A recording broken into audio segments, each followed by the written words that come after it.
ওটা হয়ে যাওয়ার পর আমি দেখলাম বাপ রে বাপ কি অদ্ভুত হয়ে আছে জিসিবিটা খোলা, রেডিওমিটার খুলে খালে দেখেছি মিস্ত্রি লাগেই আছে ওর পিছে।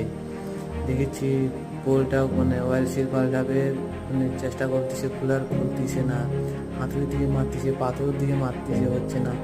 আমার দেখে তো মাথা খারাপ হয়ে গেছে, এটা তো একবেলার কাজ না, সারাদিনের কাজ। ওই রেডিওমিটার পড়ে আছে, হাডুড়িতে রেডিওমিটার। তারপর খুললো, খোলার পর দেখি এই অবস্থা।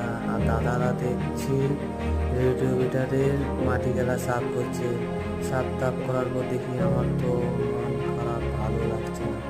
জিসিবিটা দিয়ে দেখি বাপ দয়া লাগছে, কিন্তু দেখি কোনো একটা খারাপ আছে। খারাপ হয়ে যাওয়ার পর মন টন খারাপ।